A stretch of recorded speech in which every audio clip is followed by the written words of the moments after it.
So I think that was an excellent start that we had this morning with the first panel. I learned a lot about entrepreneurship that I had not known. I'd seen a lot of Kim's research before, but it was really great to hear the experiences of each one of the panelists and get the story behind the numbers. So we're going to continue in that vein with our second panel, which is going to be focusing on women and leadership in the workplace. And I'm going to hand it back to Katie to introduce everyone.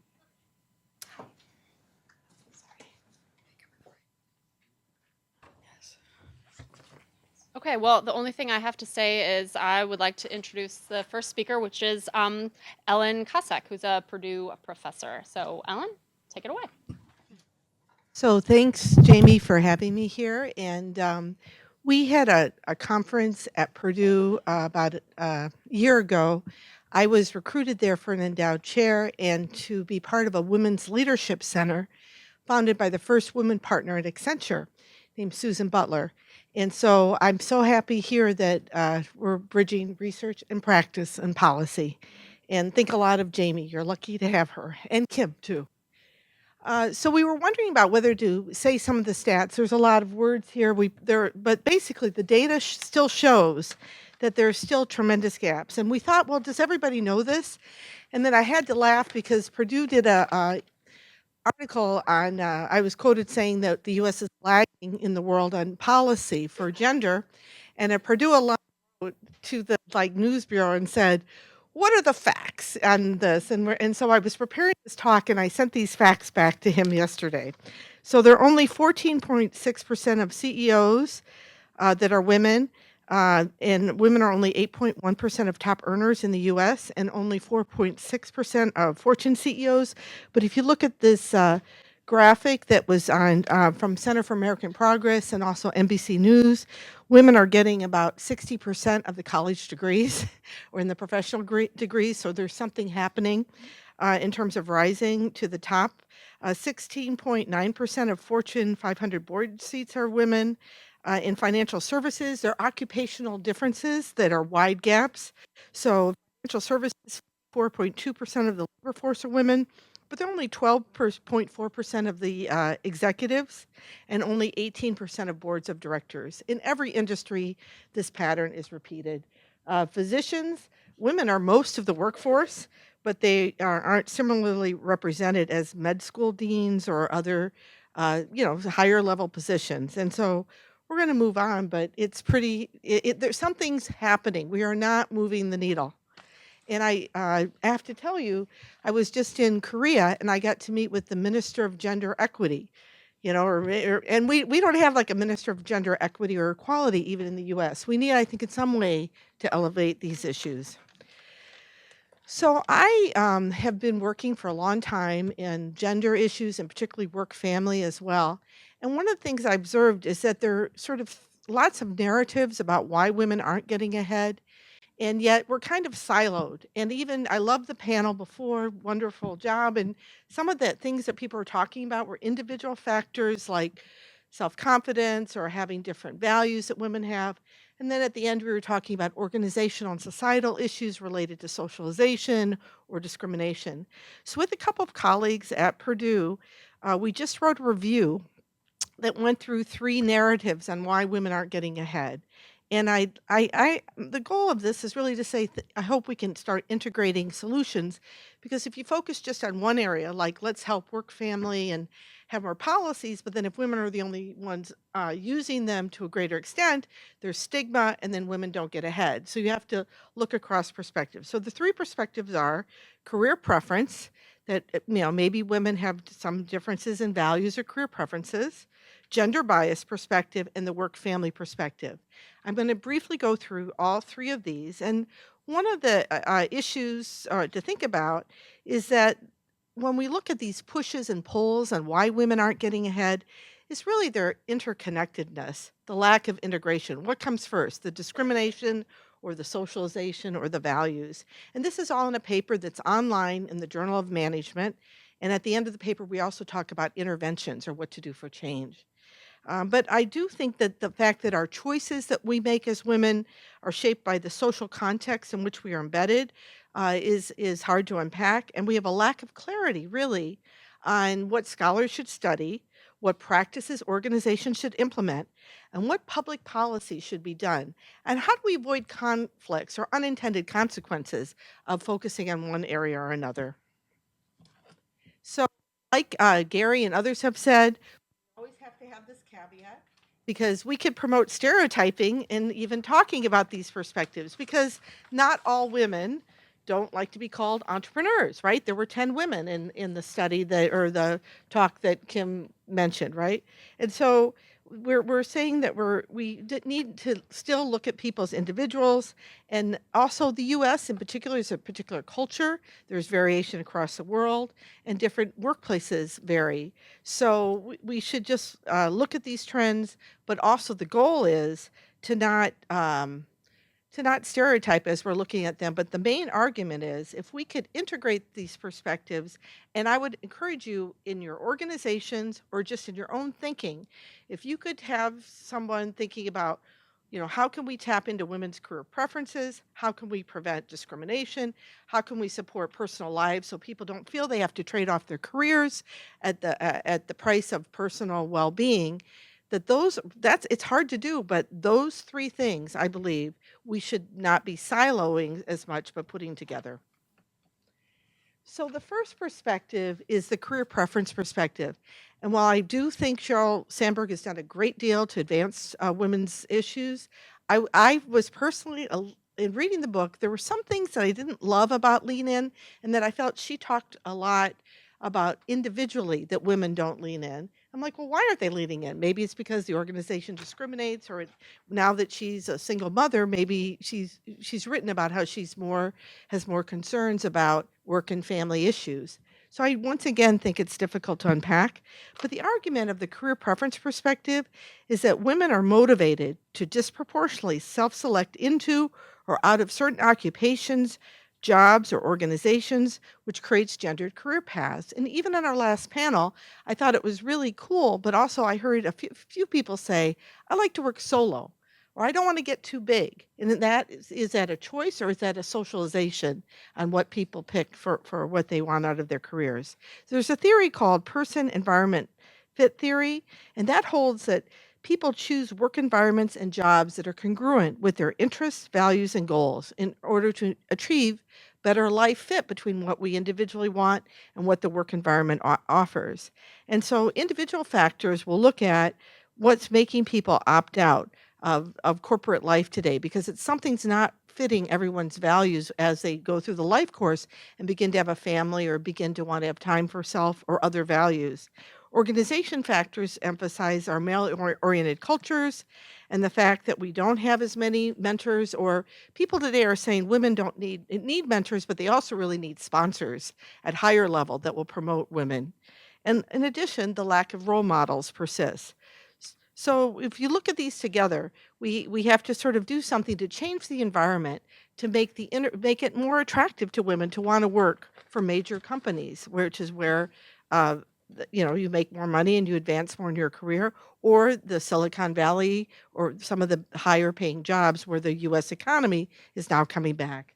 In terms of the gender discrimination perspective, that's the next perspective. The argument there, and we've all heard these terms bandied around, even in political campaigns, about inequality is due to explicit and implicit gender bias that excludes women from career opportunities. Heard in the last panel on financing. And this is based on the idea of social role theory, which was also alluded to at the end of the last panel when we were told to think about how we're raising our sons and daughters. And it's really that we expect in society men and women to behave in a different way, and this carries over into organization life and how you're supposed to act. And so we expect women to be more nurturing, hold communal roles, focus on relationship, and yet, I always said, oh, I want to bring cookies to the meeting. Well, that would be very bad, right? If women are the only ones doing that. And men are traditionally seen and trained to be more assertive, dominant, and competitive and achievement oriented. And yet, as we were talking about the entrepreneurship panel, why is lifestyle and business, why are those at odds? And I look at that as communal and agentic going together. So the research on individual factors focuses on gender differences and self-assessments. We talked about the imposter syndrome and the likelihood that you will be stereotyped as you're trying to advance in your career. Organization factors look at these prevailing biases in the workplace. And there's one statistic that I wanted to pull to you from a study. What I thought was really interesting was that women on average get higher performance appraisals in most corporations. This is a large study, but there's still a 14 to 1 pay gap if you look at what men and women are paid. So it's like add a girl, but we're not going to pay you, right? And another woman, They don't get specific feedback, yeah, so that's probably why they're better. and the mentoring studies also say when they do get feedback, it's different. So like women might get feedback on how to manage a family and career, and guys might get feedback on how to avoid politics or networking. So I think there's like something going on here.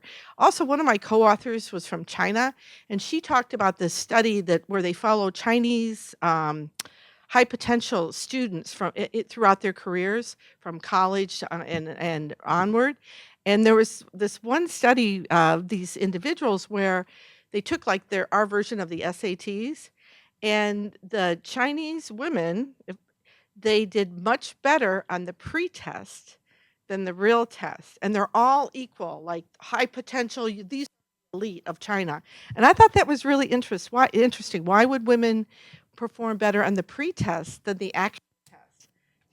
Something's happening in the organization climate, and some backlash as well is occurring. And just as access to resources is the other thing we would look at in the climate at the organization. So what I would like us to do is to really try and think about how do we change the organization to not only get rid of the bad things about climate, but some in the paper I talk about how do you it's not enough to just prevent bias from happening, but we have to move the needle more to value what women bring to the table. The last thing we want to talk about is the work-family perspective.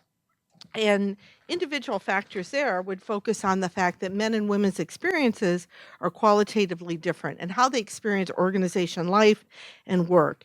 And so we have the rise of women in the labor market, and yet we still have organizations that are designed to facilitate separation. This draws on work-family conflict theory, that the idea that working all in is still incompatible with time, energy, and behaviors needed to succeed. And studies show, though, that men now are reporting as high work-family conflict as women, but for whatever reason, we're still seeing women exit organizations. And I've talked to many companies where about 5 to 7 years in, even though they've hired at similar levels, women are leaving at the scientific and financial roles. So in interest of time, I will just talk about organization factors that I think are really making it difficult, but we still have a culture of FaceTime, overwork culture where time at work and working long hours is seen as commitment to the job, and this idea of unsupportive cultures.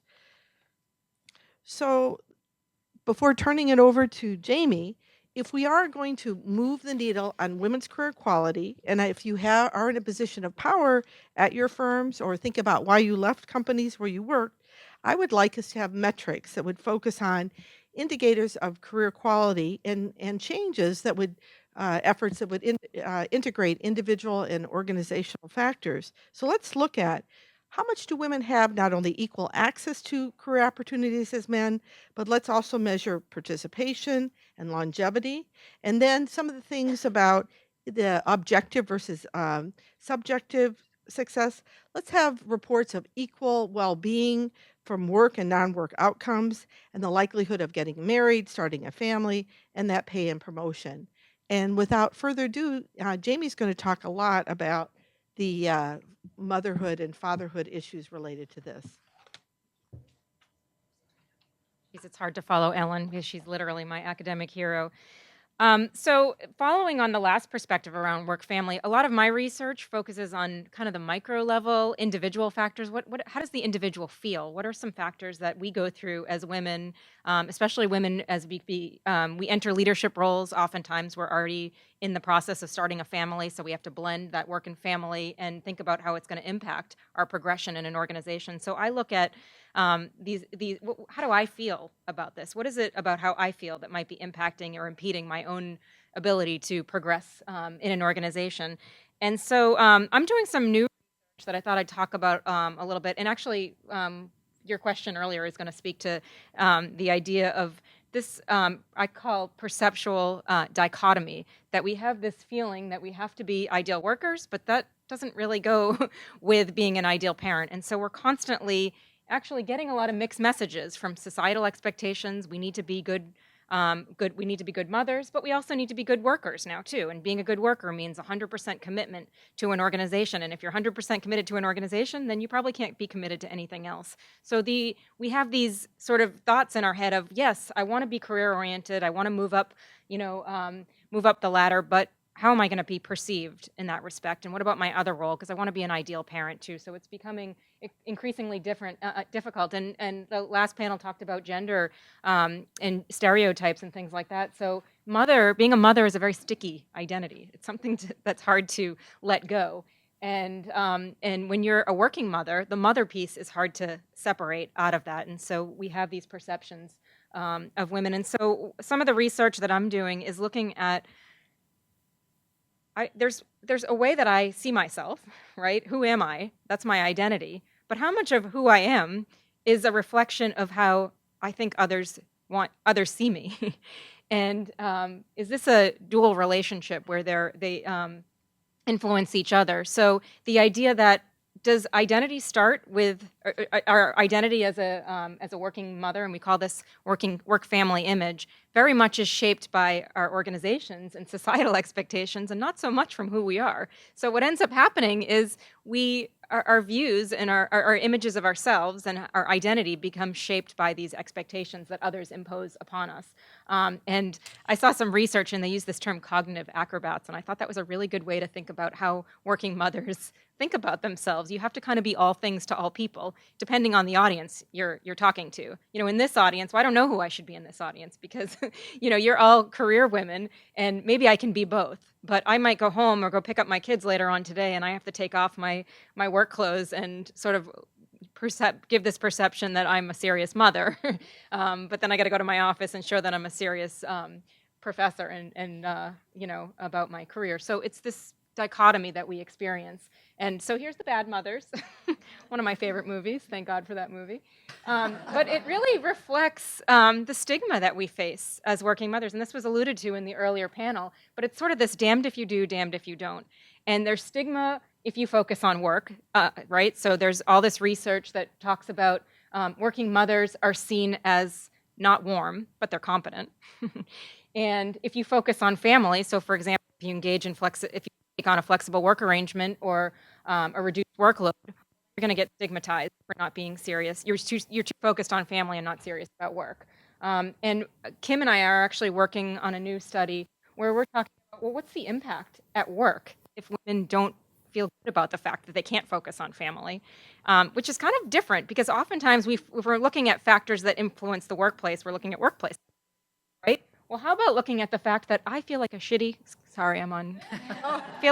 mom, okay? I slept at the Colonnade last night. Sorry, kids, but it was easy and convenient, and my babysitter was home, but that makes me feel like crap, but I did it because I wanted to be here and I wanted to, kick ass today. And but we actually found that not feeling good about yourself as a mother is a strong predictor of work-family conflict. So we know that there's tons of things that predict work-family conflict, right? Workplace factors, having a boss that is not supportive and all these other things. But it also is a function of not feeling confident in yourself in your non-work roles. And obviously, moving up the ladder and moving into leadership positions is going to be even, more so. You're going to lack that confidence, especially around being a mother. So, and it also leads to retention issues too. Women are more likely to feel like they're going to quit.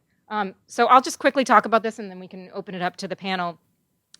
Some thoughts, a little bit about what I think we need to do about it, following on a lot of the things that Ellen said. It's support for working mothers. We all know this. Policies are not enough. Work-family policies are great to some extent. Nobody uses them half the time because they're worried about the stigma. So we need to think about support beyond that. Actually, there's people in the room like Ken Matos who, I don't know, Ken, where are you? Are you here still? He stepped out. Okay, so, but he works for an organization called Life Meets Work, consulting and coaching to women that are high potential women, going into leadership roles, who are already in leadership roles, as they become mothers, and provide support for them in terms of how they're going to balance, how they're thinking about balancing work and family needs. So that is sort of above and beyond anything that policies can provide. Hopefully, we can get more leaders leading by example. And it doesn't have to be women leaders. I think it's even better when the men lead by example. And by the way, for the men, sharing the stigma, why should women share it? Men want flexibility too. And more recently, a study that I'm working on with a couple people in the room here about millennials, that millennials actually see their career and life as one and the same. So hopefully millennials, and I see a lot of them in the room, or you just look young and great, hopefully they're going to be the drivers of this, So let's get men, let's get millennials. Forget what working mothers need, it's what we all need. So with that, we have an amazing panel, and I'll let you do the introductions there. All right. Well, first I'm going to ask you a couple questions, Okay. Ellen and Jamie. So Ellen, I wanted to talk a little bit more about career choice, which you touched on. And in your research, I believe you found that women are overrepresented in HR and administrative services, where they're less likely to advance, and women like to work with people and help others, attributes that are less common in high-powered jobs. So my question is, if this is women's natural preference, or is it, how do we ever achieve equality if they're not if they don't want these jobs that are naturally more powerful and high-paying? Well, I think it starts early on. So while I'm not 100% thinking STEM is the only way to go, I think if women aren't, doing science and math and sticking with it from the early grades, it's going to be harder to become, a CFO, right? So I do think we have to have that occur earlier. And same with boys. What's happening is a lot of the jobs now in caring for elders are opening up, and men don't want, some will go into that job, but then the pay starts going down. So to solve it, I guess early on, try and change things, and then companies really try to have gender proportional representation across the whole organization. And I think there is a way to do that through having lateral career paths where people move back and forth. So we can still have jobs where we like to work with people and help people, and we should be able to advance. And every job today really needs more of these quote unquote relational attributes. We all like doctors better, right, that talk to us for a little bit. So I think we've also sort of rigidified roles for the hard jobs and the relational jobs. And my dean, who I love, who's an economist, told me, Ellen, I really value that you understand human resource management and OB. That's half my job as the CEO. So I think we really have to look at the jobs that are changing today to need both what I would call relational or more gendered skills and agentic skills. Okay. Jamie, I wanted to talk more about your ideal mom, ideal worker dichotomy. And so I wonder, just from my own personal experience, so is this why now I leave work every day at 5:15 to go pick up my daughter from daycare? It's a really new phenomenon. But when I get home, I obsessively check my email and respond, and I feel like I have to be there for people if, in case something happens. And so am I doing this not because I want to, but because I want to appear like an ideal worker? I mean, maybe that's an obvious question, but I mean. Well, I don't know if that's a gender thing. I think it's just the whole feeling that in the workplace today we're so multi-phrenic. It's just we have this technology at our hands and we're feeling like we always have to work all the time. It's funny because I've noticed that my kids are starting to really hold me accountable. The older they get, Mom, stop doing work. Come play a game with me, and it thank God for them, because it's the guilt that they're imposing on me that, as opposed to my own guilt. But I don't think that it's a gendered thing. I think that, but I do think it's just part of the way we think about work, and I think it's a cultural thing in this country, probably more so than in other cultures where it's that. That American work ethic, right? That we live to work, and we can't have a life outside of that. And again, the technology, I think, drives that to a large extent. By the way, another point I was going to make, but actually, Ellen gave a talk on Wednesday, and some of it is how we think about the strategies that we use to think about our work and family demands. So some people are integrators, right? They just can't help but not integrate work and family all the time, which is probably why you're more likely to check your emails at work and things like that. Some people are segment really well, and so they'll wait maybe until the kids go to bed, or there'll be certain chunks of time. And Ellen actually mentioned in some of the work she's done that there are volleyers Volleyers or cyclers. So you have volleyers or peaks and cyclers valleys. who go back and forth. And so I think a little bit is that preference around how you think about and separate or integrate your work and family roles. And I just want to say I've been doing workshops and worked with Center for Creative Leadership to give people an assessment to think about how to gain more boundary control. And so there are strategies you can do, like not have your work email and personal email this getting back and forth, which politicians have learned is a bad thing to do, right?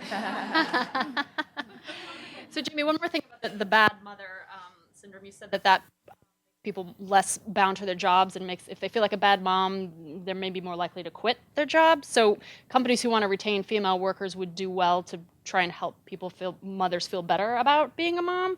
So how does a company do that? How do you make a female worker feel better about being a mom? Well, I don't know, because it's, I thought you were going to ask about the dads, if dads might feel that way too. I think we internalize things a lot more.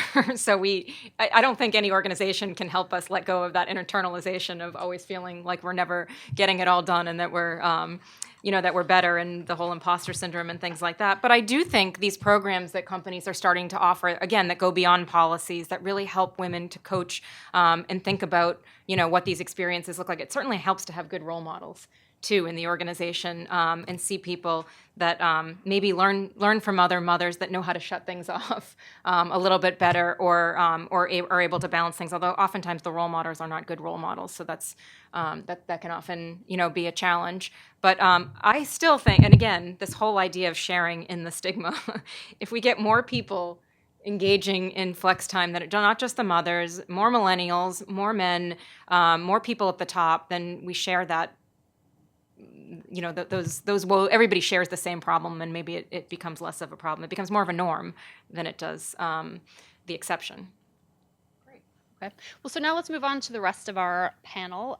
So if you guys each want to introduce yourself, to talk a little bit about what you do. I think some of you have some research also, and then how your experience relates to some of this that we've just been talking about. That'd be great. So Marla?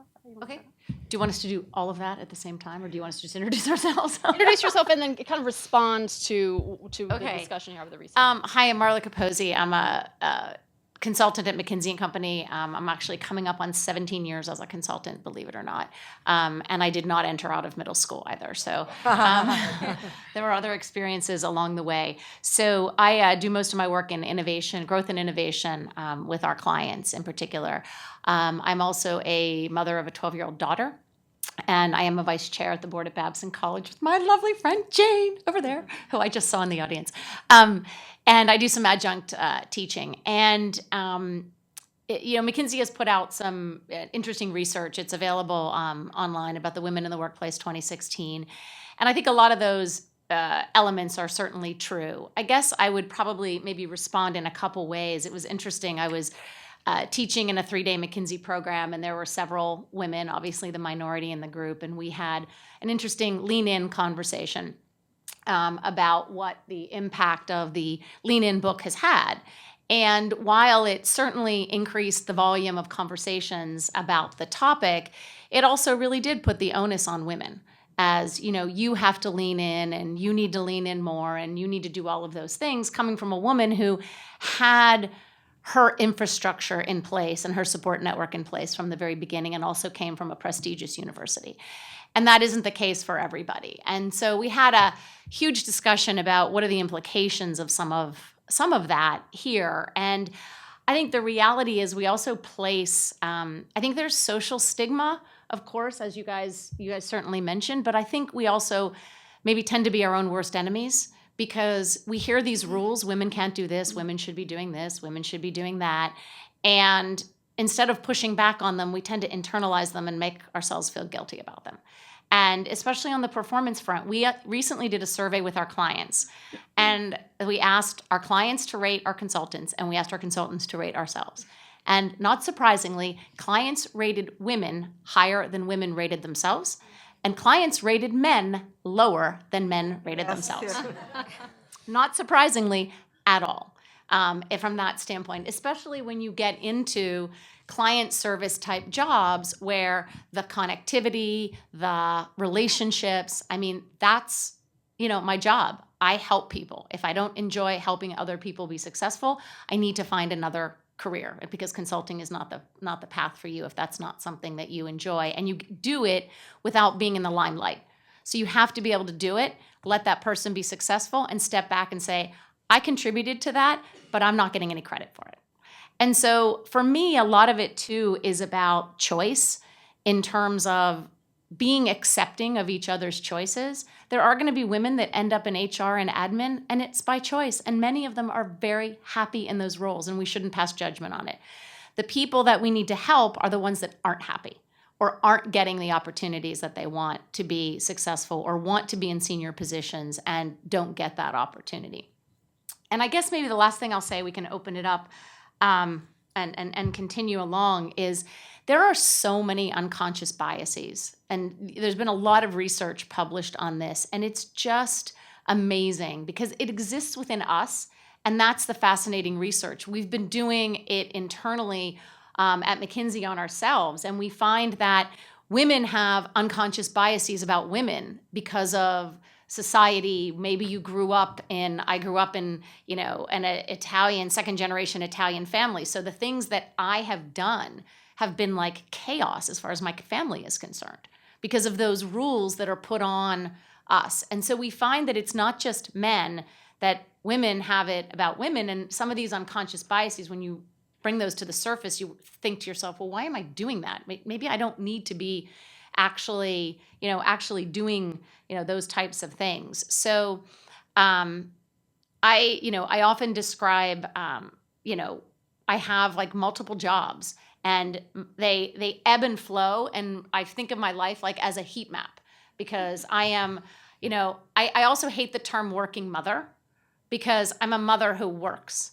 I'm a person that has a portfolio of things in my life. And my life includes my family, my daughter, my career at McKinsey, my work at Babson, which is incredibly important to me, and other things. And, they're not even, right? And you have to, once I just got out of the mindset of, you have to be doing everything at the same level and the same, pace and as good at exactly the same time, then I just completely released the constraints on myself. Because this week, I've been gone for 3 days teaching. It was hugely intense, but it was my McKinsey priority. My weekend is going to be my daughter's priority. Then there's going to be ebbs and flows of each of these things. But to imagine my life without all of them would be awful, because that's what brings the richness to everything that I get to do. And so that was just a huge reframing in my mind of, you can't have everything at the exact same time is really true, but you can have everything as long as you're willing to let yourself ebb and flow throughout the everything, and not put that type of, I have to be the perfect mother or I have to be the perfect employee all the time, because nobody else is doing, men aren't doing that. I mean, seriously, they're not doing that at all, right? And also there's this feeling like, I can't miss my daughter plays ice hockey. I can't miss a hockey game. I have to be there at every hockey game. And then when you actually realize that that's you, because the message to her, in my opinion, of me being at every hockey game is that she's the center of the universe. She ain't the center of the universe. Not to me, not to anybody. And that's the wrong message. And then she knows I have other things to do, but she knows that she's my main priority in life, but I have other things to do, right? And so you start to reframe some of these things in your mind, and I'm just like, yeah, and people will say to her, "Oh, is your mom come to our game?" She's like, "No, she's too busy. She got other things to do," which is totally fine. It's totally fine to me, right? So I'll pass it on. Hi, everyone. My name's Ann Tikkanen, and I work at the YMCA of Greater Boston.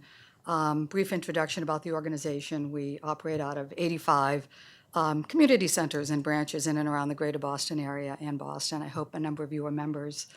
Thank you for your membership. If you're interested in learning more about the Y, please do reach out to your neighborhood Y. We offer child development support, health and wellness. We have many current modern programs that are addressing social, economic, and health disparities in and around the Greater Boston area. Katie, before I forget, too, I wanted to mention what a great article recently in terms of your emphasis and shining the light on, particularly, as I read it, single mothers raising children, the economic inequalities and difficulties in raising children. Can you imagine in the city of Boston, $50,000 a year doesn't do it. So thanks for writing that article. What a great article. Really right up the alley for an organization like the Y where I'm at. I've been there just in October, 20 years. How did that happen? And prior to that, had worked exclusively for technology companies. And so I made a very deliberate, in the Y world, would call that parachuting in. And there's been no looking back from my view. And I've really been able to actually use a lot of my entrepreneurial skills as well that I garnered both as a co-op student at Northeastern undergraduate school and at Babson, where I got my MBA. Yay! So, Undergrad alum. you know, the Super yay. the idea that at the YMCA, so YMCA, right, we serve more women now than we do men. The same is true for our membership. The same is true of our staff. We have a very large part-time staff. As you can imagine, most of our facilities are open 16 hours a day, 7 days a week. We do AM care, afternoon care, evening care. We serve 500,000 meals each year, including breakfast, lunch, and dinner, particularly for those families that don't have food. And so it's an amazing, organization, completely dedicated in the truest of nonprofit terms as a charity organization to support families in all of the communities in which we operate. I think the thing that probably resonates most when I think about, for me, thinking about my growth and education. I also have two daughters. They're age 26 and 28 now. I vowed early on to love all ages, all aspects of their development. Somehow I managed to convince my husband to come along on that journey too. And so it's really, I went to the DC Women's March. I love the poster, a strong woman raised by a strong woman. Isn't that amazing? And yet we talked earlier too about the emotional support, that how important that is. I can't imagine not having that. My mother was the youngest of 4 girls, and she lost her mother when she was 9. The rest of her life was looking up after that, really. And so, education and a professional aspect of who I am is definitely a reflection of that support that I received. And thinking about, again, challenges in particular for women, I think that some of the soft skills are really, really most needed to be understood in a very robust way. A few of my Y colleagues are in the room here today as well, and we support the Women's Leadership Resource Network. As an organization, we're lucky enough to have employee-led organizations such as this one. And there is not a day that goes by that I don't get an email or some type of a message where somebody wants to address how can they be a better communicator, the soft skills that I think are really, really needed, for women to own them include, and some of them you might think are inherently more appropriate for women than men, and yet you've got to be adaptable, you've got to be a problem solver. I think you've got to be a critical observer.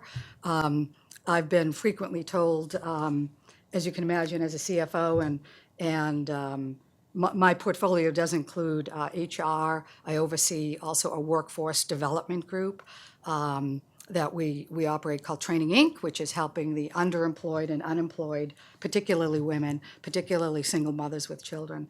But I've been told in the past that I'm too blunt, and that's one of my favorites. That was just yesterday. But so here's the thing. Really digging in on some of those soft skills that also complement some of the technical skills. When we listen to the entrepreneurs, when we listen to the world of McKinsey and the robust organization that global, concerns that are being addressed, I also think in general that women this will come as no surprise to all of you as CFO. Women's financial acumen has just got to be better. It's got to be improved. The leveraging your knowledge around the language of business. It doesn't mean you're a finance person. You can own the language of business in terms of understanding what it means to raise capital, to what it takes to drive the growth of the business. And this is true especially for the nonprofit world now, because we are so resource constrained. We'll never have enough money. So, that's the thing in terms of really understanding what you're going to do with those resources and being able to articulate it, communicate it well in terms of the language of business. So thanks for having me here today. It's really great, Jamie. Thank you. So I just have to say one thing to Anne's comment about you being direct or aggressive or whenever blunt. I've been called direct and many other more inappropriate things. And the next time, and I started, when somebody says that to me now, I look at them and I say, thank you. And it just immediately changes the dynamic in the conversation. So try it sometime when somebody says something that is sexist in that kind of way. Sorry for the language, but just I view it as a compliment. I actually try to be direct, and so I said thank you. And all of a sudden, the whole dynamic changes. So it just reminded me of when she said that. I just have to say, one of my first jobs, I worked in industry before becoming a professor. My boss wanted me to get a perm. And so, and so when you're young and low power, you have to figure out what to say to that too. But so appearance, we haven't even talked about appearance today. So look forward to you. Did you tell him to get one too? Only a few dozen. My name's Cyrus. I'm Associate General Counsel at Blue Cross Blue Shield of Massachusetts. I graduated from the Northeastern University School of Law in 2002. I've been told I'm honest, blunt, direct since I was a kid. I remember in college standing around a mirror with a bunch of friends. Someone was trying on an outfit and someone turned to me and said, "Ask Io, she'll tell you. She'll let you know exactly whether this looks good or not." And that was the first time I was like, what? So yeah, if you want direct opinions, I guess you can come to any one of us. So Change the name of the panel to the Blunt Girls. Exactly. Next time around, right? Change it. So I'll talk a little bit about Blue Cross because Blue Cross is a company I'm blessed to be at in terms of its female leadership right now. I'm also the president of our Women's Employee Resource Group, so I can talk a little bit about that. But I want to start in talking about my own career path, kind of who I am as a person and how that has informed what I bring to the workplace and what I've been thinking about over the last few years in terms of my career. Some things I wish, some messages, or as I say, I never got the memo. I wish I got the memo a little earlier about, for instance, the soft skills. So to take you back, first of all, I grew up in the woods of Maine with no running water. And that is, among other things, no health insurance, tiny little 4-room schoolhouse, 2 grades in a room, no cafeteria, no gym.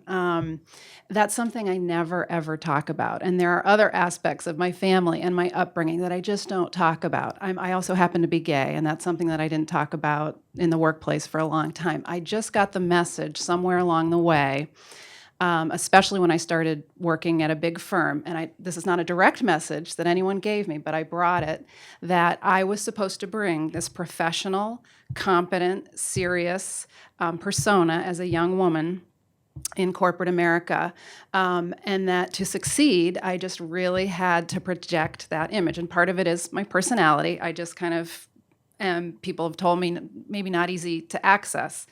But now that I'm at Blue Cross, and today, I've been there 12 years. When I started, I don't think there were any women in the C-suite, as we call it. Today, our chief operating officer is a woman. Our chief underwriter is a woman. Our chief financial officer is a woman.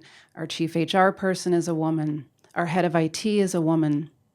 A couple of these women happen to be African American. The chief medical officer is a male, but other than that, it's a very female-oriented company. Now, part of that is being in healthcare. As someone shared a slide, healthcare tends to be 78% women. Blue Cross Blue Shield of Massachusetts is about 70% women. But as I said, I started there 12 years ago, and it was not necessarily the case. So I think one of the questions for today might be, well, how does a company get there? And and also how do those leaders get there? And in terms of how does a company get there, I have to say, I think it starts at the top. And I know that that's not maybe the most inspiring message for those of us who aren't at the top and are wondering how we can affect change. But the fact of the matter is the CEO has just very clearly on a consistent basis made it clear that diversity matters, that it matters at this company, that we're going to be advocates for diversity in terms of our role in the Commonwealth. And then, of course, in selecting, his left hand and right hand people, he's both selected the best of the best. They happen to be women, and the chief financial officer actually was a promotion from within. So that's just unheard of, to have a female CFO, and then also to have a promotion from within. So I do feel blessed and honored to be there. I'm also a mother. So I'm a lawyer later in life. I graduated from law school at 33. I'm a mother later in life. I have a 6 and 8-year-old. I had kids at 40. And I remember distinctly when I had kids, I was 2 or 3 years into my career at Blue Cross. And again, I did this thing where I felt like that's something, that's messy. I can't let anybody know that, I don't know, that I'm coming, been up all night, or that, that there are tough things happening at home. I have to just show up at work and be professional and always be polite and kind. And I think what happened over time is people within my department, other lawyers, frankly, just started feeling like I just wasn't that accessible. Or maybe they noticed sometimes that directness came across as slightly abrasive, and nobody knew that actually I was going through a really, really hard time in my personal life. And I think it actually would have behooved me to, in an appropriate, thoughtful manner, have told 1 or 2 people kind of what was going on. I think people would have assumed the best instead of not understanding why I seemed a little checked out sometimes. So having said all that, I feel like I've had a very successful career at Blue Cross, and I feel like I'm overcoming that. But one thing I'm learning, so I said I'm the president of our employee resource group, and this is Women's History Month. So we're having some of those executive leaders that I spoke of speak at some upcoming panel discussions. And I was thinking about what makes these women so successful. And I've asked them, too, about their own kind of career trajectories. And I have to tell you, first of all, yes, they're the smartest of the smart, the hardest working, and incredibly competent. But they also have this great sense of humor and warmth, frankly, that they bring to many interactions, even if it's just to kick off a meeting or in the hallway. There are just these chit-chatty conversations that people have that I sometimes forget to have because I just want to be direct. I just want to be efficient. I'm an attorney. I used to bill in 6-minute increments. You just get the job done. And they're also their authentic selves, right? There's this thing about authentic leadership. And like I said, 2 of them are gay, and that's just part of who they are. And it's whatever it is that they bring to the table, it makes people trust them. It makes people want and feel inspired by them.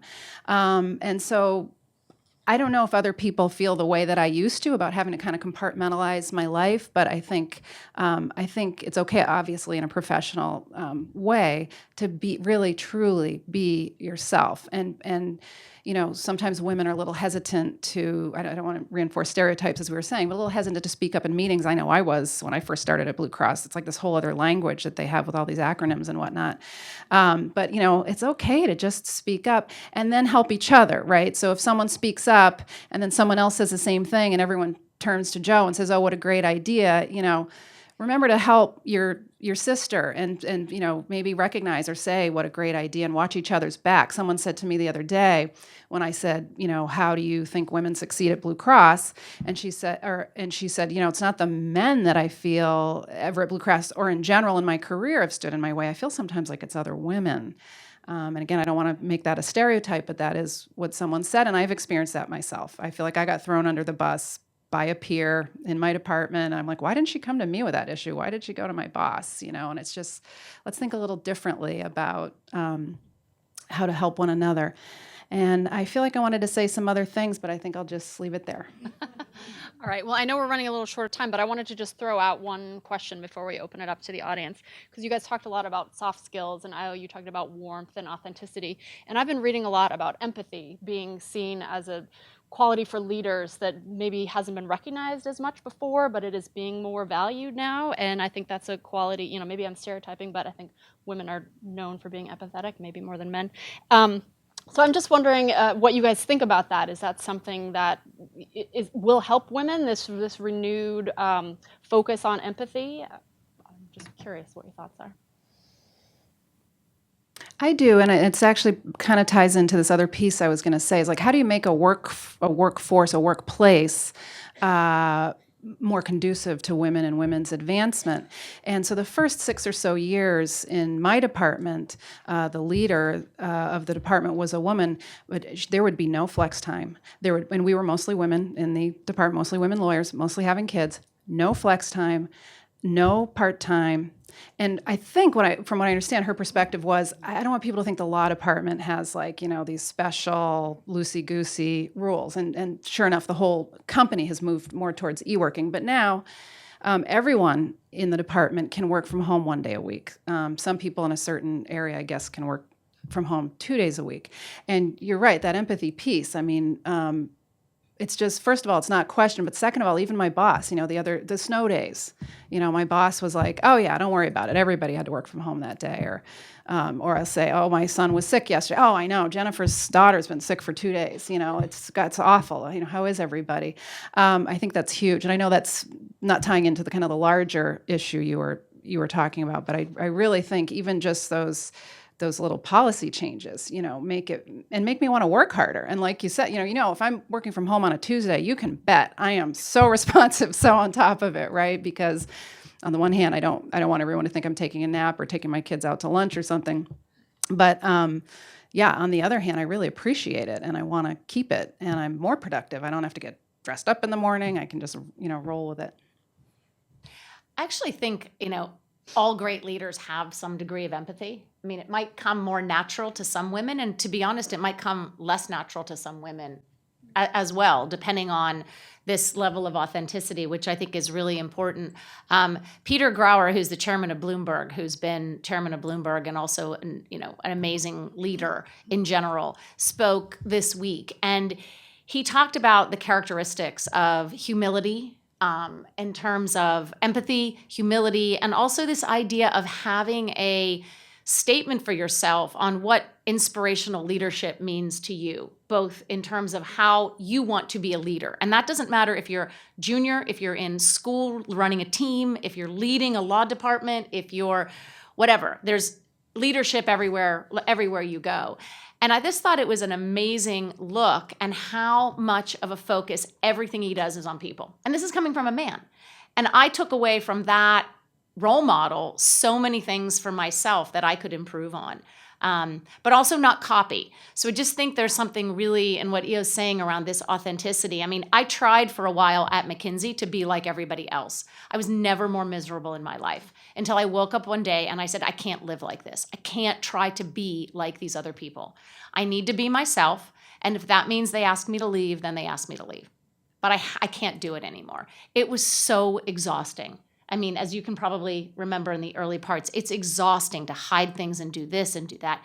And finally, just releasing that, you're like, okay, I just have to be myself. I have to be true to myself, because if we're not, then we're all twisted up in all these other things that these guys mentioned in terms of our confidence goes down, and then we worry and we're looking over our shoulder. You can't do your best work. You have to think about what's going to give you peak performance and what's going to make you the most inspirational leader as well. And if empathy is something that is natural to you and you really excel at, that's great. It's not going to be the same for everybody in this room. Definitely not. I've been working for about over 10 years on a National Institute of Health, $30 million funded study to change the workplace to reduce work-life conflict to improve health. And we've designed a training intervention for supervisors on family and work-life supportive behaviors, because what we found is there's a perceptual gap where 100% of managers rate themselves as empathetic, but 1/3 to 50% of their subordinates do not. So basic things like saying hello in the morning, emotional support, instrumental support. And so we have people go through an hour of training. We do it all at a work group level. And it doesn't matter if your individual manager was changed, if you have at least 50% of the people trained in a randomized control trial, we find that stress and depression go down in the workforce. So I do think not everybody knows empathy. We have Absolutely. Yeah. Okay, so do we want to open it up for audience questions now? Short question for Professor. Is it Kossek? Kossek. Kossek. When you were talking about the studies you've done around being a segmented worker versus an integrated worker, someone who's more comfortable checking their email throughout the day or more comfortable setting it aside, were there findings that suggested that one method is better, makes you a better worker, happier, more successful, or was it more finding what works for you and then, doing that? So that's a great question. And they're happy integrators and they're unhappy integrators. They're happy separators and unhappy. And our moderator talking now about having to leave work at 5:15, you might have to learn how to change your style over the life course to fit on the new identities you take on. And you also have to look at your family or partner or your work group. So so I've done training with both individuals and teams. So the number one thing is to have alignment with your values. If you want to be on vacation and not checking email or in the weekend and you're miserable, something you can teach people to set a little more boundaries. You do have to let other people know you're working that way. And if this is an emergency, call me, but I'm not checking email till Monday morning. So you can have work groups do experiments. And also in your home, we just had a paper accepted to a good journal called Academy Management Journal, a colleague of mine named Kelly Wilson and it's called Misery Loves Company. And what we found is it's not just one way is best or another. It's like if you're living with a workaholic, and you both are workaholics, you could have a really good couple relationship. So I think part is what you want. If you're not happy, there are things you can do like, turning off your cell phone at night. I've done training for supervisors, just having them leave their cell phone out of the bedroom at night. Simple things for physical, mental boundaries.